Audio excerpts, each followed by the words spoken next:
অভিজাত হোটেলে এক দম্পতি এলেন। মেনু কার্ড দেখে তারা তাদের পছন্দের 4 প্লেট খাবার অর্ডার করলেন এবং খাবারগুলো বেশ দামি দামি। কিন্তু খাবার যখন এলো দেখা গেল 2 প্লেট খাবার।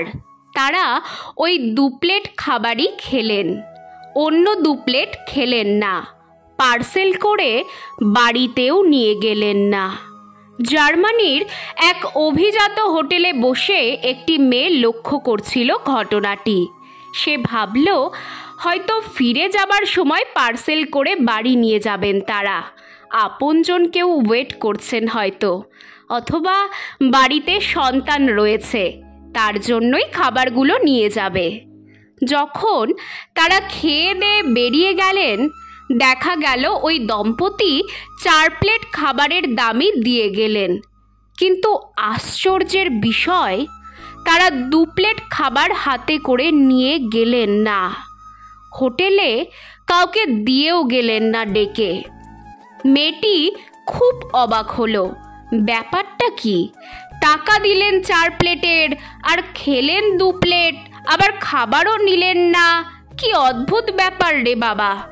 তার খুব কৌতূহল হলো। এরপরে যখনই ওই হোটেলে মেয়েটি যেত তখনই সে ফলো করত এরকম আরও কোনো ঘটনা ঘটে কি না। সে আশ্চর্য হয়ে দেখল অনেকেই আছেন যারা এরকম এক্সট্রা খাবারের দাম দিয়ে চলে যাচ্ছেন, খাবার কিন্তু তারা নিয়ে যাচ্ছেন না। কৌতূহল বশত মেয়েটি একদিন হোটেল বয়কে জিজ্ঞেস করল, আচ্ছা লোকজন এরকম এক্সট্রা খাবারের দাম দিয়ে চলে যাচ্ছে কেন, বিষয়টা কি?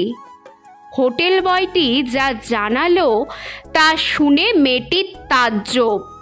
ছেলেটি বলল, জানেন ম্যাডাম, এই দেশে অনেকেই এমন আছে যাদের একবেলা খাবার খাওয়ারও পয়সা নেই। তারা এখানে মাঝে মাঝে আসেন, এসে জিজ্ঞেস করেন ফ্রিতে খাবার আছে কি না, অথবা ওই রকম টাকা দিয়ে কেউ গেছেন কি না। যারা খাবারের এক্সট্রা টাকা দিয়ে যাচ্ছেন তারা আসলে এটা দান করে দিয়ে যাচ্ছেন। তিনি কিন্তু জানেন না ওই খাবারটি কে খাবেন, কখন খাবেন, কোন দিন খাবেন। আমাদের ওয়েবসাইটে এরকম সব হিসেব থাকে। যাদের টাকা নেই তারা এখানে এসে পছন্দ মতো ওইসব দানের খাবার খেয়ে যান। যিনি খেলেন তিনি জানেন না তিনি কার টাকায় খেলেন, আর যিনি দান করেছিলেন তিনিও জানেন না তার দেওয়া খাবার কে পেলেন। আসলে ম্যাম, এটা এখানকার একটা সিস্টেম। কথাগুলো শুনে মেয়েটি আশ্চর্য হয়ে মনে মনে ভাবল, তাহলে একেই বলে গোপনে দান করা, সত্যিকারের অর্থে দান। কি সুন্দর সিস্টেমটা! একেই তো বলে প্রকৃত দান, যেখানে কোনো রকম শো অফ করা নেই, দেখনদারি নেই। প্রকৃত দান তো এমনই হওয়া উচিত।